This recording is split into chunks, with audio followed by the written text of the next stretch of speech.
Mume wangu, karibu. Asante sana. Mashindaje? Mashua yapo kauchovu kidogo. Pole na kazi. Nashukuru sana.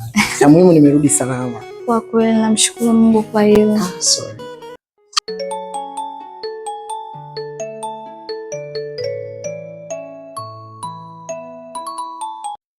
Halo kiongozi. Halo, habari? Kwema kiongozi. Bwana, hapa kuna mgonjwa wa dharura na nimejaribu kumpigia Dr. Nyorobi hapatikani, kwa hiyo kuna dharura inahitajika uje hapa hospitali. Okay, sawa kiongozi, nakuja sasa. Okay, sawa.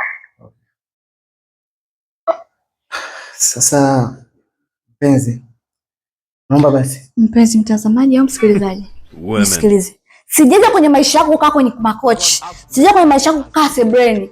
Umenielewa? Sasa utachagua kati ya hapa au huko. Hivi ndo sasa hivi umekuja, ndo tunataka tuingie ndani. Tayari nataka urudi kazini. Ina maana wewe ndio daktari peke yako?